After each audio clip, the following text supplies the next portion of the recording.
Okay, so what I was saying is that we will now start with the archetype of abundance, which is the archetype that business people, um, eh, economists, they study, explore, and of course everyone does too to a certain extent. We all need, if not make money via business and economics, we need abundance for feeling secure, A, and B, a sense of um, freedom. Then we don't have to worry about a part of the need that we feel that we have to have, the lower need, the need for the ego to survive. Abraham Maslow pointed out that only if our survival needs are satisfied, can we really be free to engage with higher needs, which is the archetypes, meaning, purpose, all these things. So it is important to explore the archetype of abundance to a certain extent for everyone. And of course, we have found the big contribution of our scientific civilization that began in the 16th century and still going on. One of the big contribution is indeed capitalism, which starts with the promise of producing a large middle class. It's not delivering anymore. So we need to find out why it is not delivering, why is capitalism stalled. When we started capitalism, the distribution of wealth was indeed very topsy-turvy. It was mostly concentrated in 1% of people, even less than that, 1/10 of 1%. And again, we are in the same situation. Except, of course, the overall wealth of the world has gone up enormously, unprecedented. Standard of living also has increased in some countries. But still, there's large amount of poverty, and the distribution of wealth really is dangerously situated. As dangerous as during the times of the big changes, French Revolution, the Russian Revolution, that kind of situation again. So we need to ask the question, how to rescue our economy, how to save capitalism. And then there is also the threat of a different kind of capitalism that China has been practicing. It's a government-controlled capitalism, and it is a bit of a surprise to some people, and it is a bit of surprise from quantum point of view as well, because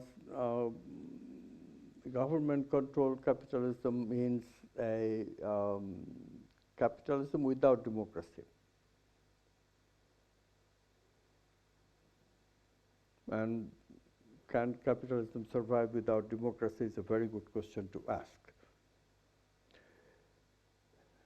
So this is part of quantum activism. Why? Because if we want to engage into self-development, a time comes where we are not only identifying with our own selfish interest, but our interest becomes community's interest as well, because our sense of the self have gone expanded.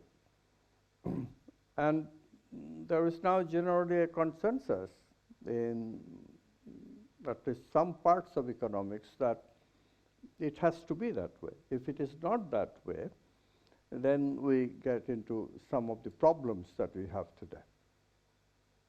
So then again the question is that how do we change economics to suit this reality?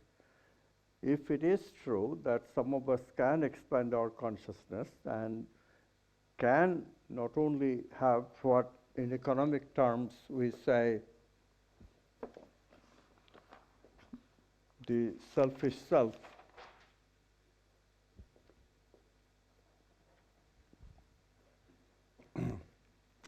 which is called Homo economicus,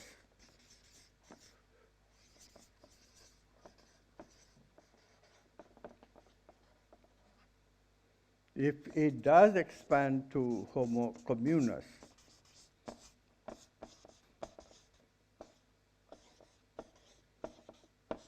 entire community self, then how should our economy be conducted? Capitalism, as you know, originally started, I'll give you a quick lesson because many of you don't, I'm sure you never had much of economics, right? How many of you know basic economics? No? Okay, you do know. So a quick lesson is very simple. Actually, basic ideas of every system is very simple. What makes system complicated is, of course, we don't know the answers, and because we want to hide our ignorance, and so we make all kinds of very complex details. If we know the basics, again, things become simple. And it turns out that Adam Smith capitalism is only part of the truth. The other part of the truth he could not deal with. It was not time yet. Only now the time has come. So the idea is that some people are born with a gift, and most of us, of course, have needs. So capitalism idea of fitting gift with need. Gift will produce production.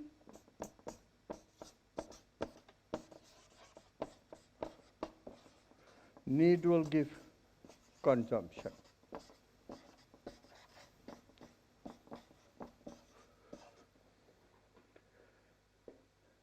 So economy means that we will have production to suit the needs of consumers. And so long as we have some people gifted enough to produce, and there will always be people of need to consume, then, said Adam Smith, that if production and consumption are guided by selfish interest,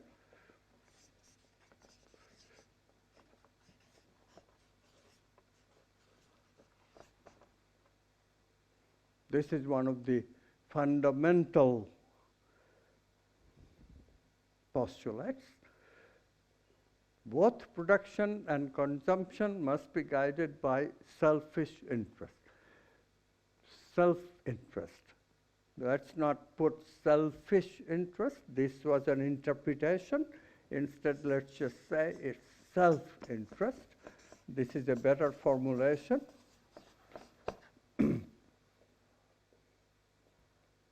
You know what I'm getting at, because our sense of the self will expand. When it expands, then the meaning of capitalism broadens. So instead of selfish interest, let's say self-interest.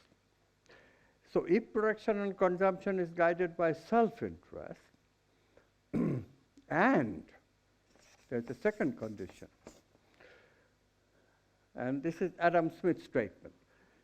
He said the concept he introduced is the invisible hands of the free market. This was his words.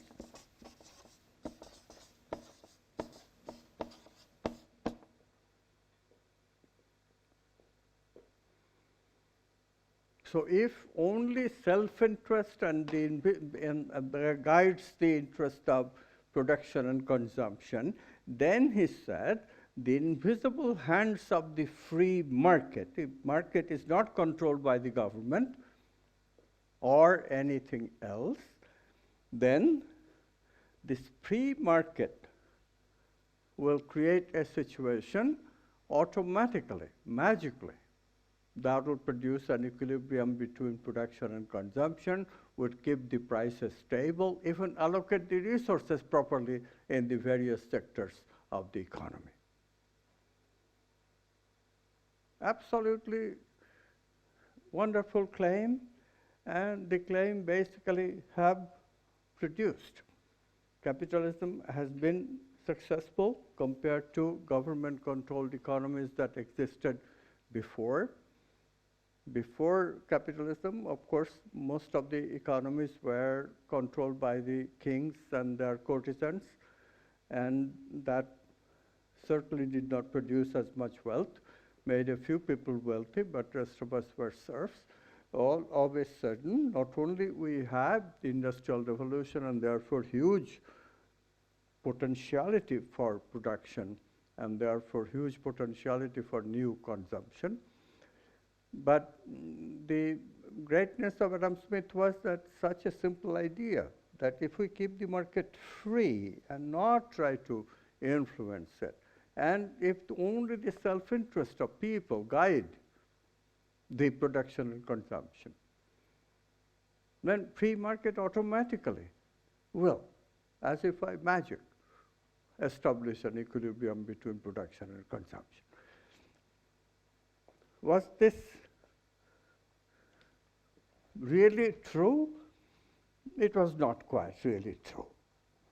But the fluctuations were such that there were periodic fluctuations only. There were indeed bust of the economy, recession, and indeed it was followed by boom time. This is what we call business cycle, boom and bust.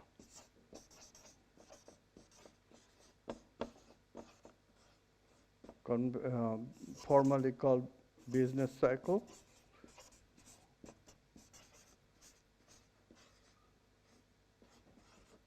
So we went through this cyclical change. It was not always in equilibrium. There would be recession, and then recovery. And recovery did not stay stable either. It would produce a boom, and followed by, again, recession, and so on and so forth. But still, on the whole, this has served societies all over the world very much better than the previous feudal economy or alternatives that have been tried, like the communist economy, Marxist economy in Soviet Russia, that was miserable failure. One challenge now is the Chinese-style economy, where indeed we again see government control, and government control seems to work in the sense that the capitalistic spirit is there, but not in a democratic way. China lacks democracy. It's a fascist country, but still capitalism does work in the sense that people do get guided by their own self-interest. And although the economy is somewhat controlled by the government, but still, it's not entirely a free market economy, but still, it seems to work. So you have to get that challenge some answer to. And most importantly, however, we have to see why isn't it working now? In the capitalist countries that traditionally have worked, it's not working anymore. So what's different? What has changed?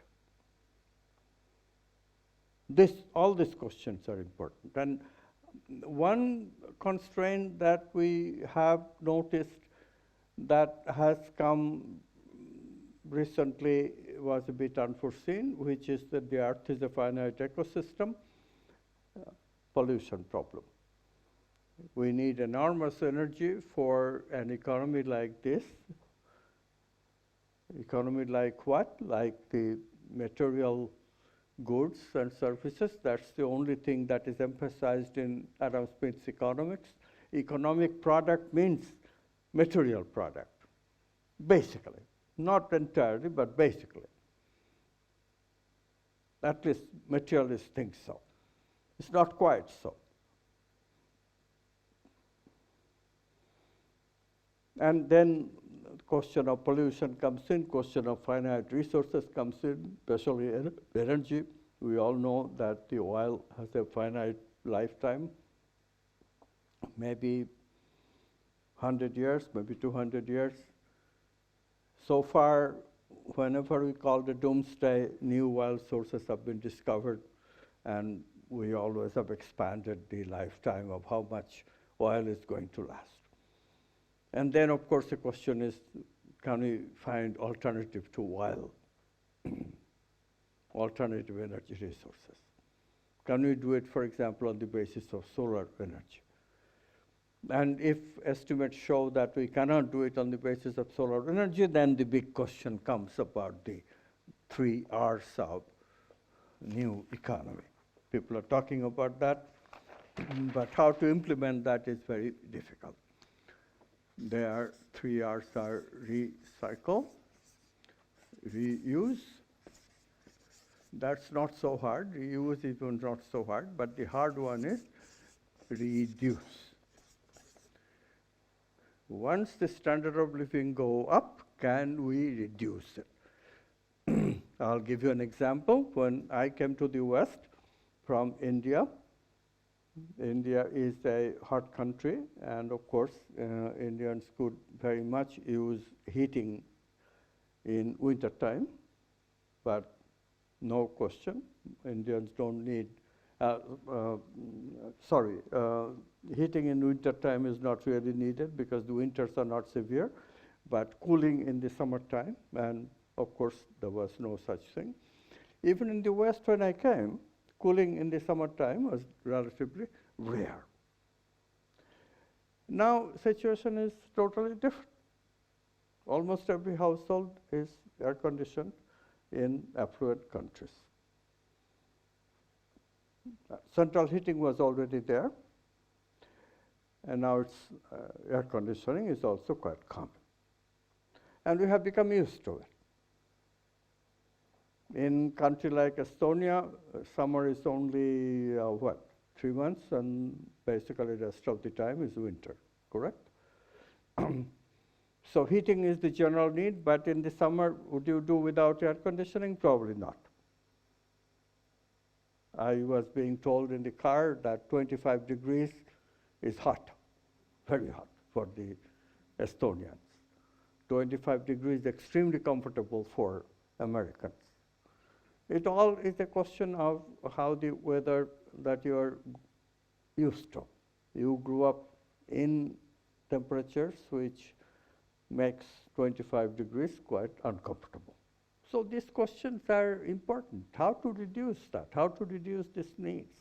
Can Estonians give up air conditioning during this very brief summer period, 3 months of inconvenience? On the whole, people find reduction is very difficult. Once people get used to it, they don't want to give that up. India is a perfect example. On the whole, the country remains quite poor, but it is the fastest growing economy, very large economy, and lots of money available at the governmental level. They can talk about a lot of development and so forth. Middle class is very energized, and they are demanding all the amenities of affluent societies. So it's very common to see summers with lots of people having air conditioning. The sad fact is that we cannot sustain.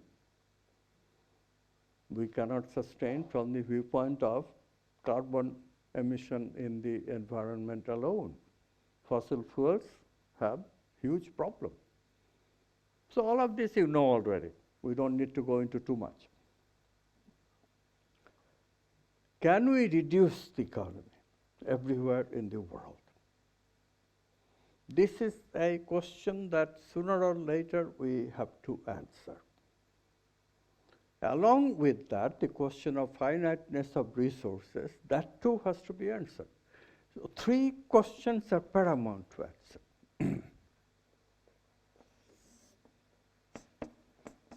Finiteness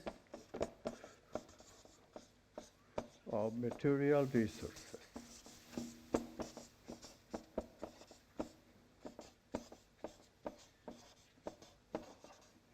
Especially energy.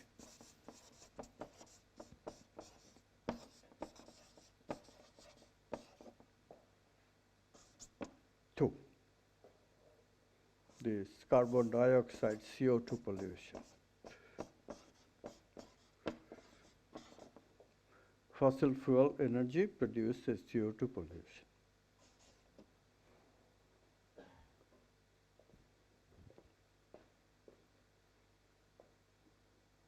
Number 3 is that old problem, business cycle, boom and bust.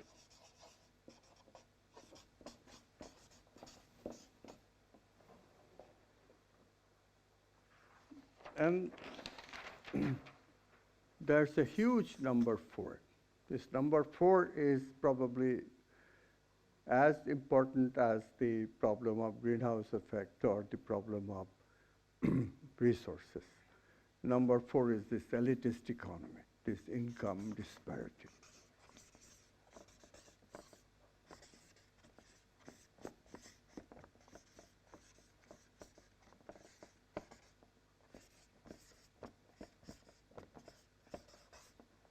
Economic elitism.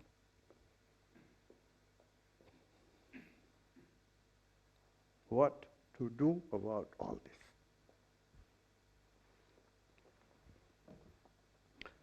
Now it turns out that the answer lies in recognizing the kind of things that we are talking about.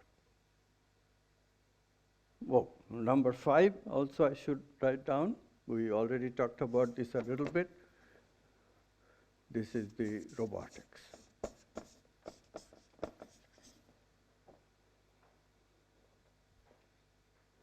It has to be dealt with.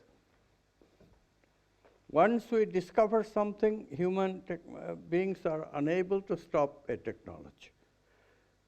Robotics is a technology whose time has come because they don't cost very much energy, relatively speaking, but the advantage you get is enormous. Businesses will become much more efficient if they use robotics instead of human labor. The efficiency is very high. Once this truck driving, just take one segment of the economy, truck driving, once it becomes automatic, there's just no way to put that genie back. We will not be able to compete with any kind of human-driven truck business. All transportation will automatically become automatized. It's much cheaper. Much, much cheaper. So then all these people lose their jobs. What do they do? What do people do? Where do people find their jobs in view of the fact that robots will do everything that is mechanical much better and much cheaper in the long run?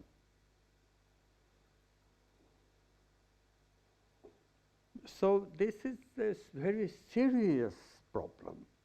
How do we then talk about prosperity or abundance under the new circumstances that are going to come?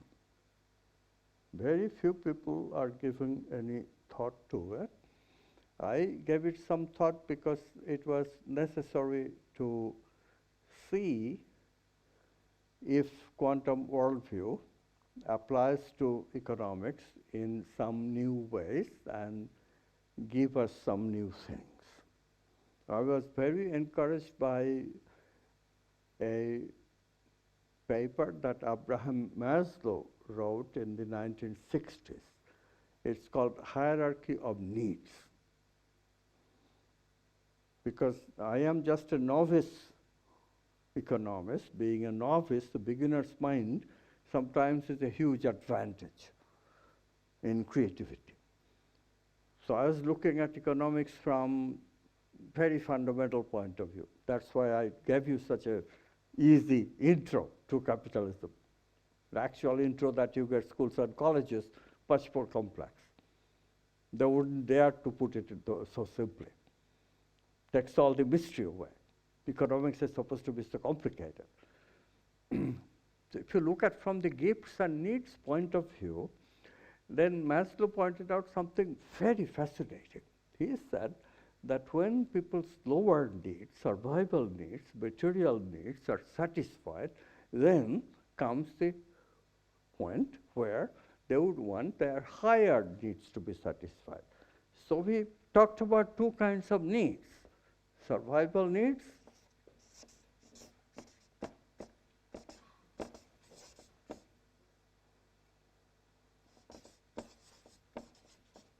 and higher needs.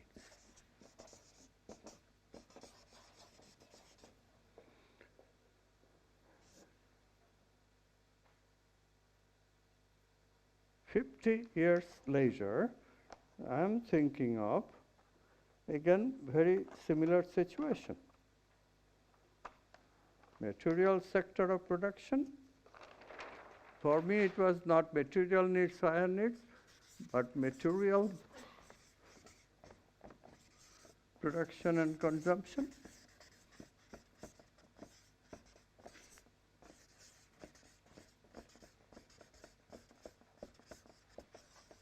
And then all the subtle, what you can call subtle production and consumption.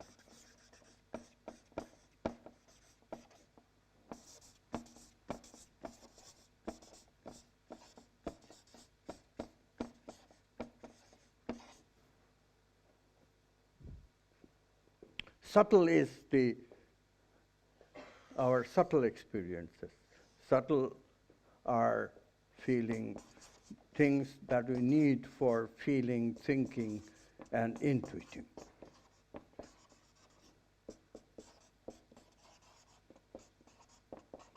And expansion of consciousness.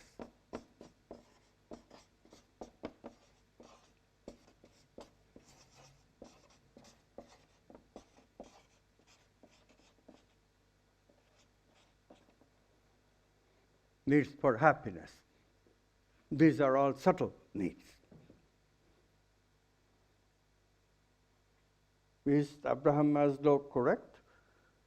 Well, not entirely, because look at all the people in Estonia have basically a very comfortable standard of living. Survival needs are more or less satisfied universally. This is a small country. Baltic countries and the Scandinavian countries are given illustrious examples of affluent economies today,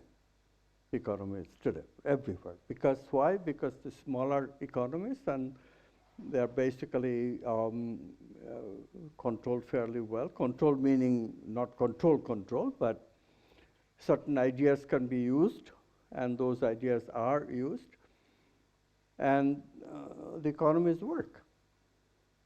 And standard of living is indeed very high, and of course people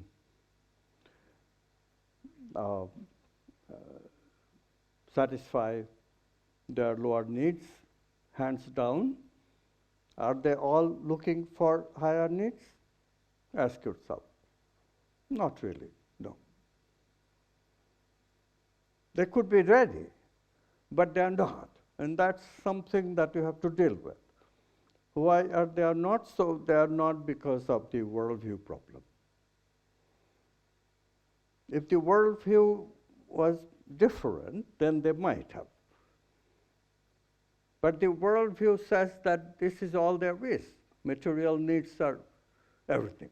They have denied the higher needs, and if you deny some needs, and instead just produce more lower needs, then what do people do? They would just be confused. So all the energy that could have gone into higher needs, Maslow's idea, has gone into information technology and information processing. Yes, kids have lower needs satisfied. What are they doing with their spare time or with their affluence? They're buying more and more IT, information technology, and processing information more than ever before. Completely frivolous, of course, does not contribute anything except dumbing down of the kids. They are much less intelligent than they were before, because if the brain doesn't process meaning, brain gets Dullsville, develops what we call attention deficit disorder. Attention span is now 1.6 seconds, very dangerous level at which people cannot learn anything. Educators like me notice this problem all the time. It's very hard to write a book anymore because people cannot read. You have to teach in videos where things cannot be introduced in depth. People just cannot follow. This is a special audience because you are all a little older. But if it were consisting of like college kids, 18 to 22-year-old, they would not be able to follow what I'm saying, because I'm saying it so quickly. In 2 days we covered so much material. They just would not be able to keep their attention. It is bad. Situation is bad. So something is not quite right about Maslow's theory.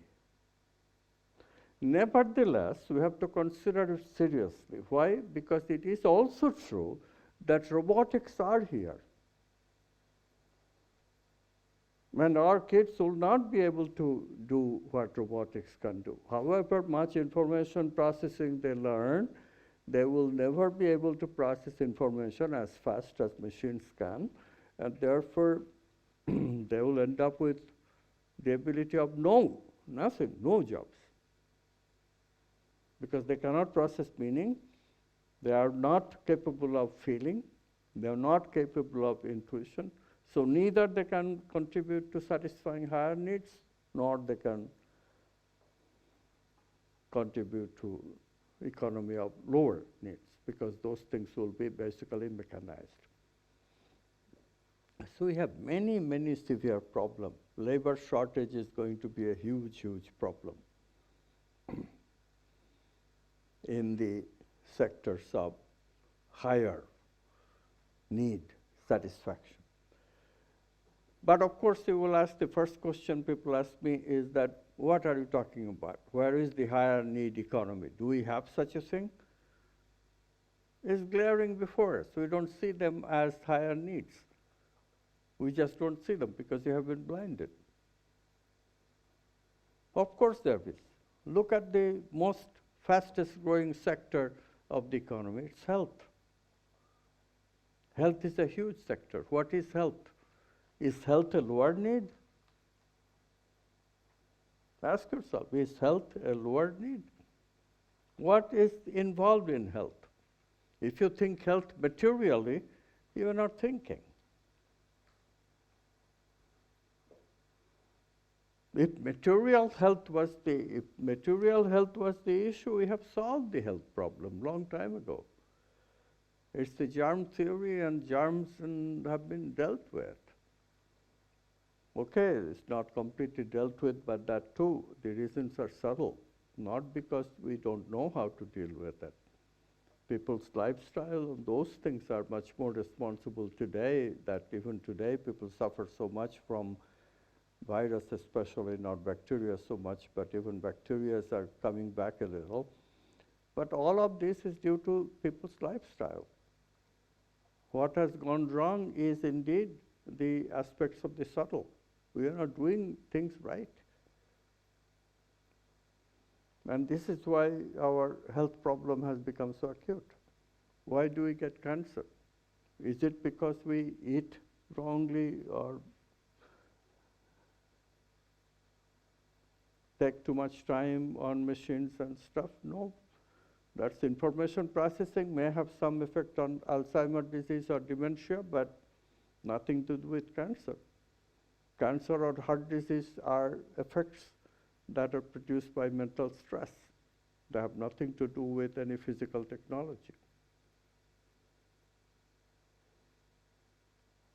So something we are doing that are already about the subtle, but we are not doing it right. Something we are doing with our mind which is making us sick. Something we are not doing with our feeling which is also making us sick. And therefore, if we start correcting that, wouldn't that be a boom to subtle economy? For example, if we really want to correct the way we deal with the mind, it would be an enormous boom in the economy of meaning.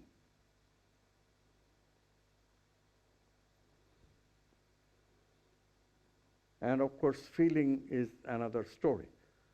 We have forgotten feeling, or we know only feelings that come from, not feelings, emotions that come from the brain circuits, but those are basically negative.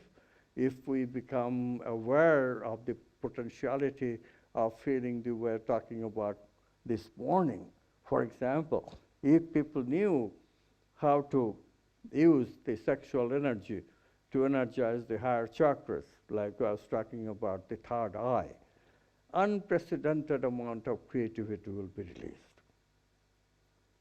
Imagine the potentiality of that to business and economics. Is that very far-fetched? Not at all. Not at all. So when I looked at it, I found that if we introduce the idea that let there be subtle economy, vital energy economy, mental meaning economy, archetypal economy, and people actually produce these things and consume these things. Can we think of such a society where people will actually consume? Of course we can, and they're already doing it. This is the thing, they're already doing it. As I said, health is a subtle economy. Knowledge is a subtle economy. You're already doing it. Spirituality, religion is a subtle economy. You're already doing it. We don't count it as part of the economy because we have this notion that these things are not part of the economy. It's just a matter of defining. You know how big educational industry is in every country? Huge. It's not counted as a business, not counted as part of the economy. Every country gives tax advantage to the educational institutions or in some ways support them directly through government. Why do we do that? Basic education, okay, there is some justification of government paying for it. But after the basic education, why should higher education be supported by government? And still in America, that's what they talk about. One political party is gung-ho about making higher education free.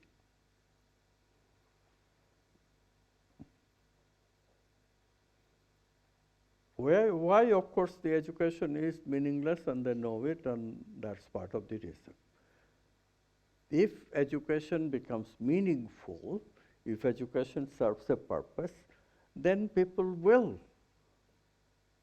gladly make that part of capitalism. Isn't that the whole idea of capitalism? Production and consumption, so that people can make a living doing something useful. If meaning were the a product of the economy. It is to a certain extent. People who write books, what are they selling? They are selling meaning. And people used to buy books. Who killed off that market?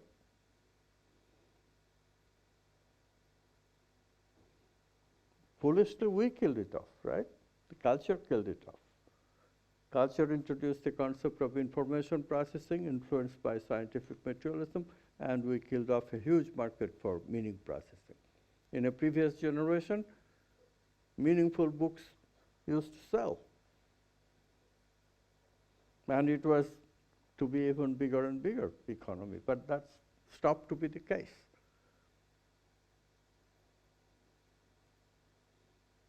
Now books have become very, very small. The smaller the book is, the more successful can be. And the books have to have hokum ideas, because that's all people can learn.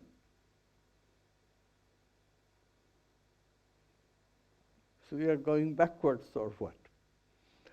So the idea, of course, is going to be a bit complicated, because you have to recognize that in a certain way, the culture will go that way. Because what the quantum worldview says is not quite what the spiritual traditions believed. Spiritual traditions believe that these higher things that we are talking about, the spiritual values, they really are universal values. That is not quite correct. This is all potentiality. Yes, you and I can be friendly and we become correlated and tangled together, then our potentialities we can share. But suppose somebody doesn't want to correlate. Suppose somebody wants to be materialist and psychopath, sociopath, whatever you define them, they are pejorative words, but if that is somebody's choice, you cannot deny that. That's part of human right as well. So basically, the situation for economics and politics, these social systems, are more complex than meets the eye. I wrote a book called Quantum Economics, but when I wrote it, I was a bit more idealist than the actual case is. So today, after about 4 years of that book, I must say that I recognize some of the complexities. But even so, Adam Smith economics is definitely not complete, because it talks only about the lower needs. If we have higher needs, a simple idea in quantum economics was that if we include higher needs, and if we start producing higher needs, then we can have a better running economy, because the higher needs satisfaction, as Maslow predicted, and I myself have verified, and you can verify it too, if you have satisfied higher needs, your needs for lower needs, survival needs, will reduce. So this reduction, which seems impossible from the first glance, because once you get used to a technology, we cannot seem to get rid of it. It's just not true. As you get into higher needs, we really do find that your lower needs reduce. It is true.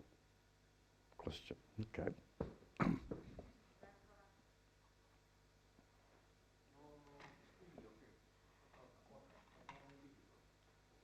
There is one question. Is it okay now? Yeah. Yeah.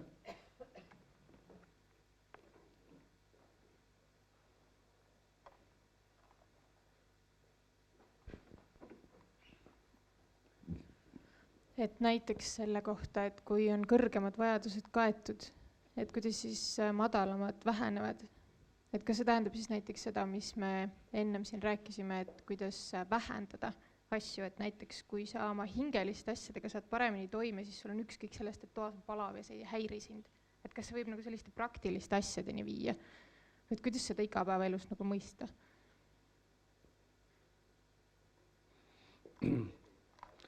Yeah, so it is a question of being there first. If we are not there, then it's a little difficult to relate to it. So what happens is that when you transform, for example, and are into these archetypes in a deep way, then the character, our way of doing things, that really changes. It is very difficult to see it from outside. But from inside, when the change comes, then you don't see things the way that you used to see. Okay? So, for example, to give just one example, one of the things that we do today, the reason that affluent societies really waste a lot of things, is that we hoard. We prepare for eventualities. Many people, the idea of affluence is the idea of maintaining many facilities in case you need it, right? So this produces a kind of superfluousness, wastage economy, right? This is not being used by anybody, but many, many houses are lying like this. Much food is lying like this because I may need it, this projection of need. Once you have higher needs satisfied, you wouldn't even think of that. It's revolting. The idea of keeping things that way and preventing somebody else from consuming, it's just ludicrous. Your sense of self automatically will not permit you to do that. I know it's a little bit hard to understand, but it's like you get your satisfaction from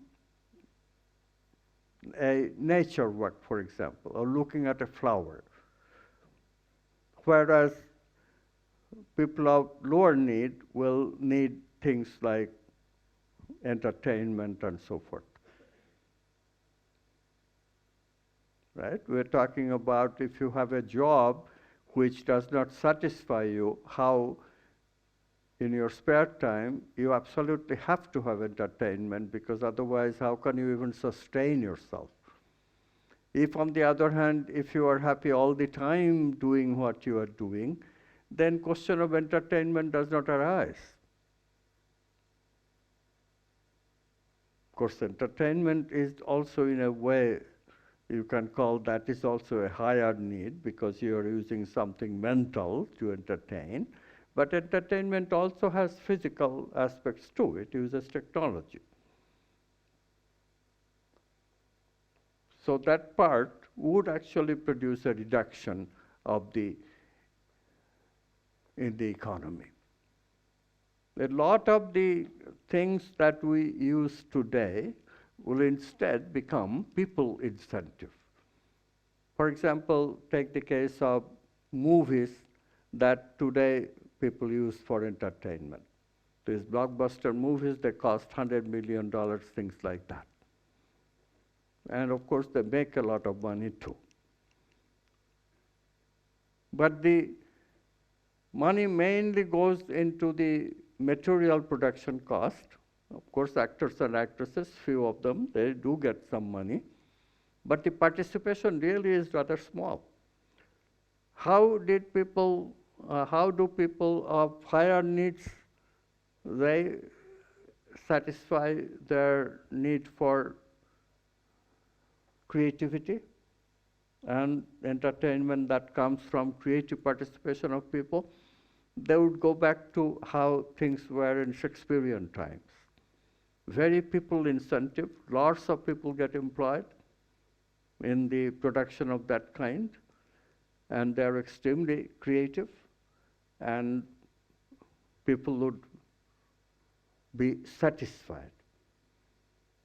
I'm not saying that actors and actresses are unsatisfied people, but creatively they are unsatisfied.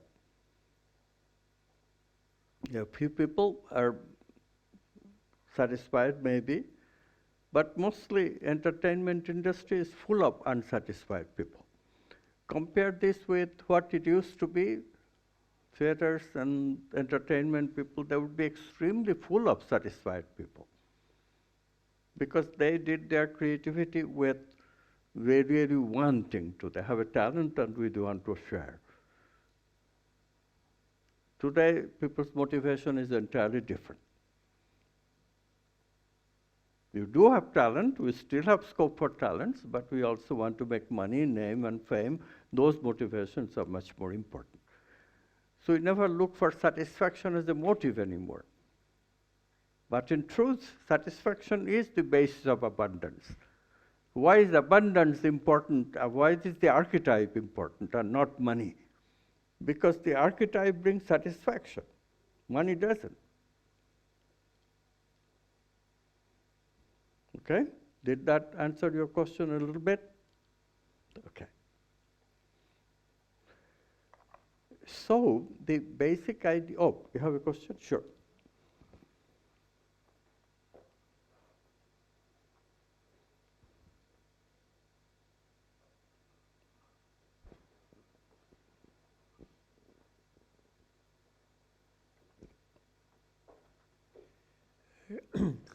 Kas kõrgemale tasandile jõudmine viib lõpuks välja sinnamaani, kus kõik on kõigile teada?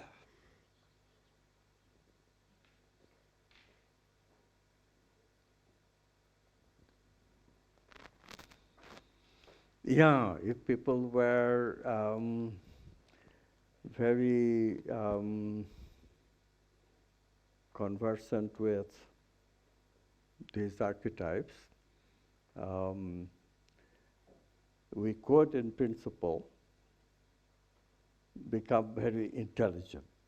Everybody knowing everything is not necessary, but everybody knowing everything that they need is necessary.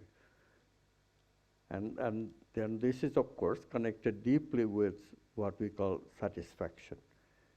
Satisfaction is that I don't have any more need. All my needs are, when all my needs, both lower needs and higher needs, are satisfied, we say I'm satisfied. Higher needs meaning even spiritual needs. My consciousness is expanded, I am happy. I know how to act appropriately under any situation. I am intelligent. And then I really do not have any further want. So could we produce such a society? And unfortunately the answer is no. Because of that phenomenon that is hanging before us, we did not discuss very much, reincarnation. That automatically means that people are reincarnated and people are also newborn right now.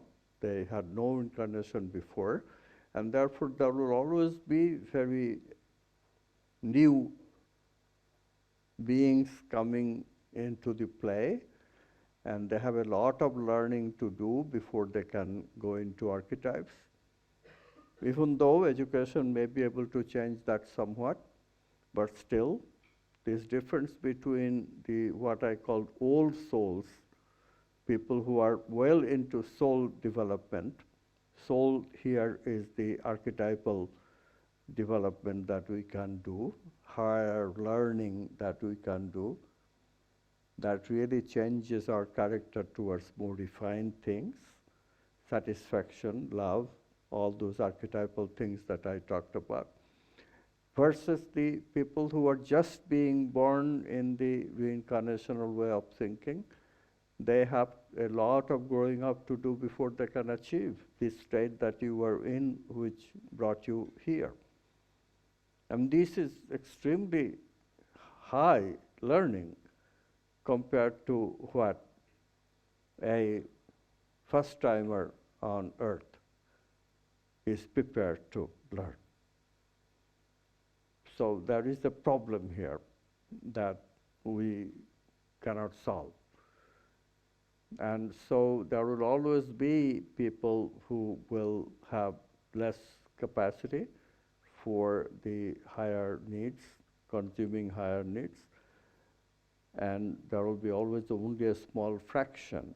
Roughly our estimate is that maybe 15% today are ready to satisfy higher needs. And this is part of the problem of the economy too, because the higher economy then are limited to a certain extent.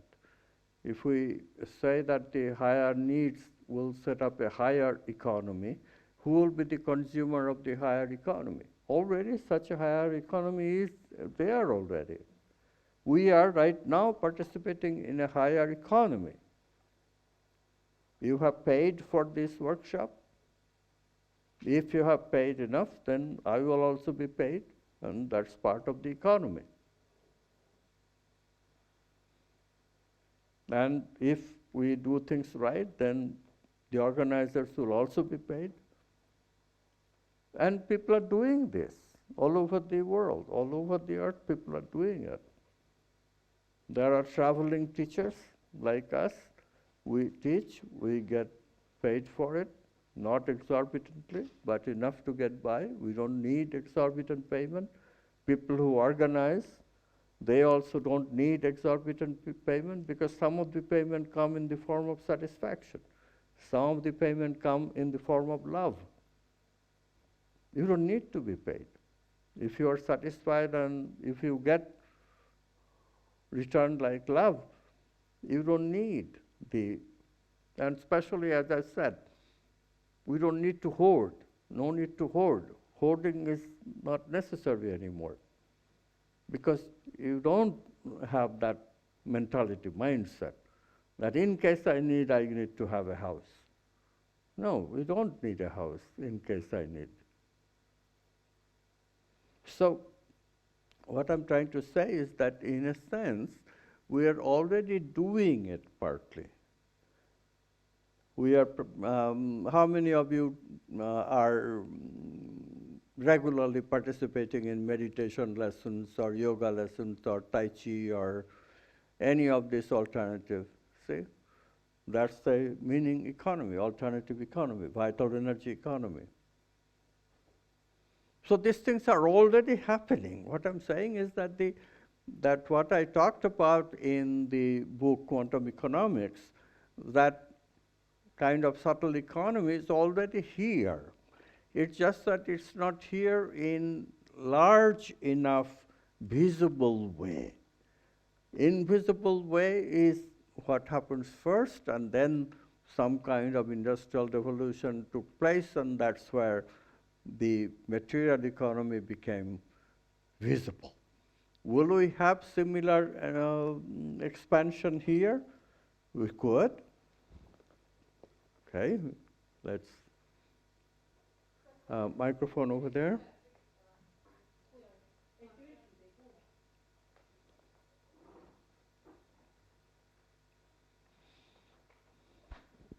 Et kas see uus majandus siis võib olla ka midagi muud, mitte ainult nagu hingeline, et see võib olla näiteks käsitöö, mis ei ole masstoodang, ja siis see võib olla mingi loodusreis, näiteks rabamatk, mis on selline mitte masstoodang, et see on ju ka hingel, et siis ei pea olema kõik sellised nagu jooga, loengu vormis, et kas ma saan õigesti aru?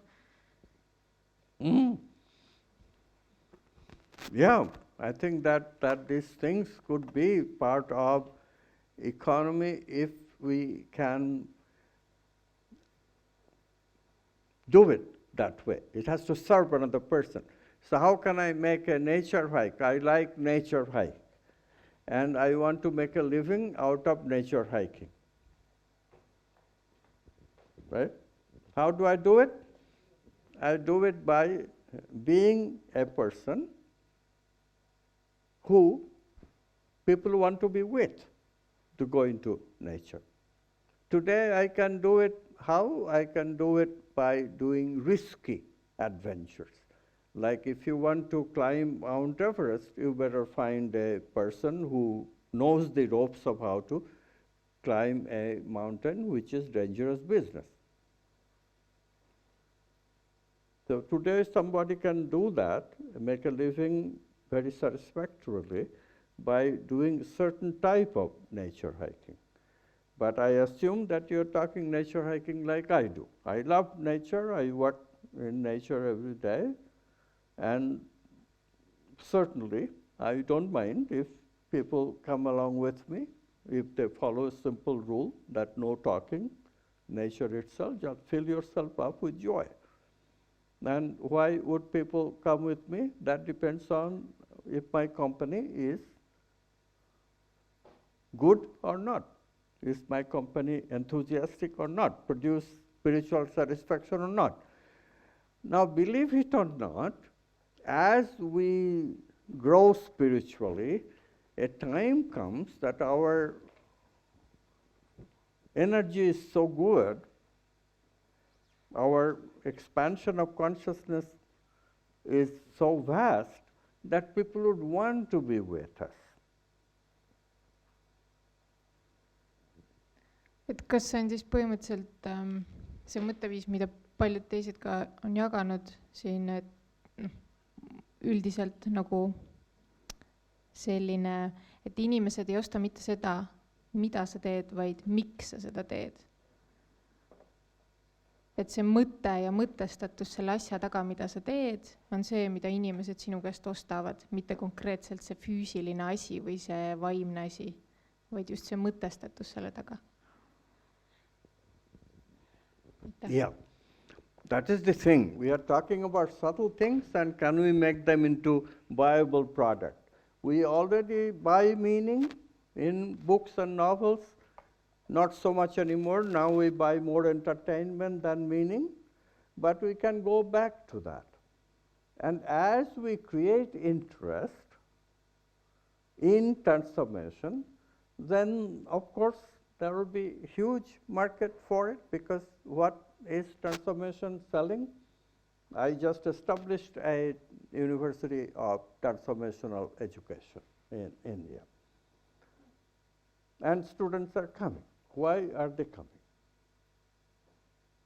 We are very frank. We tell people that, look, we are not promising that you will get any job because you have a degree from us. So we would rather have people who already have a profession, and we'll just give them more skills to find satisfaction and happiness from their profession. That would be our preference. But then we changed our mind, because we found that there is interest also in people to learn it without having already a profession, because they would rather pursue a new way of life. And we are now permitting people to come just a bachelor's degree, and you can still join us. Why did we do that? Because you can start your own venture in a new profession. So our graduates, they are graduates of, it's called Health, Prosperity, and Happiness. Can you sell happiness? Yeah, provided you are happy. People are eager to learn happiness from a happy person. But you cannot teach happiness if you are not happy.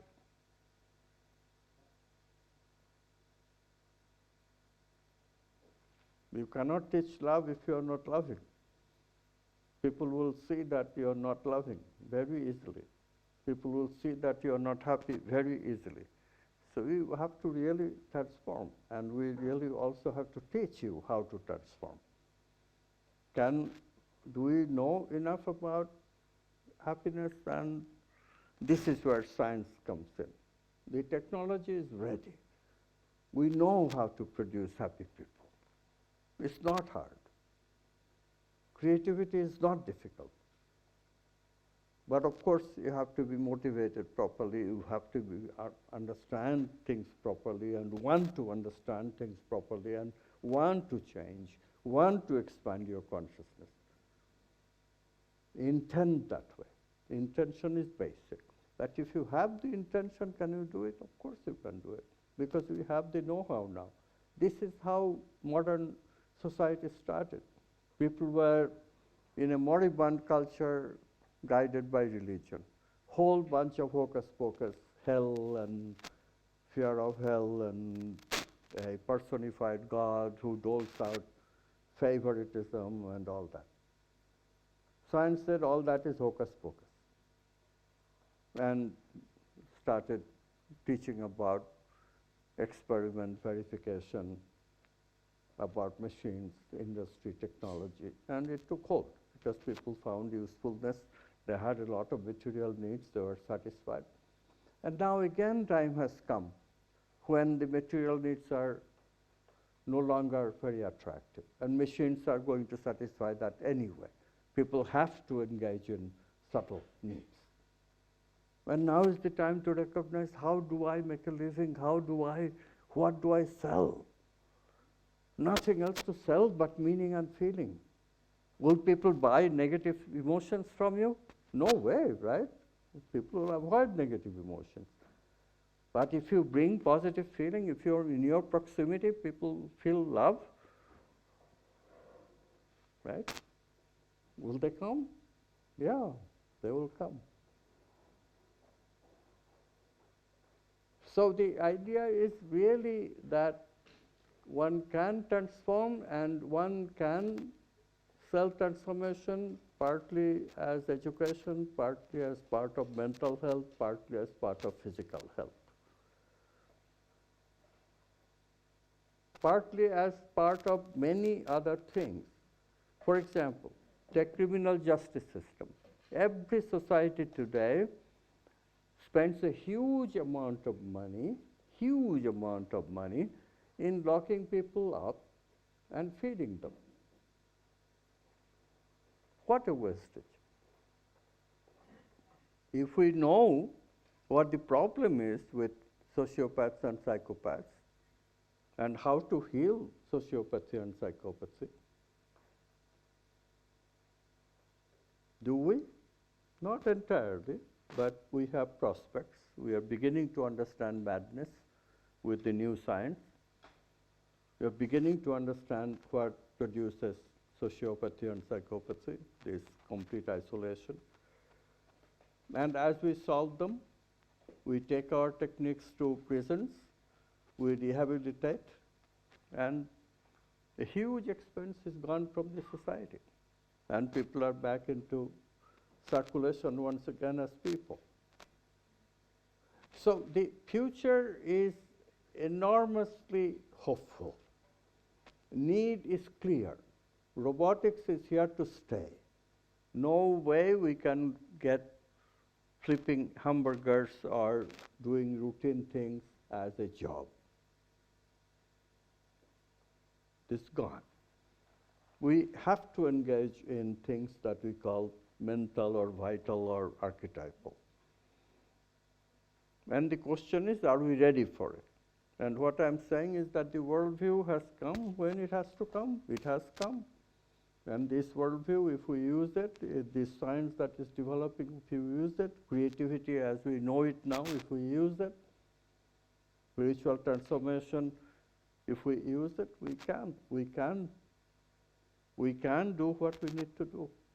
And the kind of educational institution that we are building, which is a business, by the way, we have no reason to do it any other way than as part of the economy. Why should we take dole from the government when it can be everything that is valuable to you, we should be able to pay for it. Everything that is valuable, we should be able to take responsibility for it. And this is what it's about. Creativity comes with responsibility. And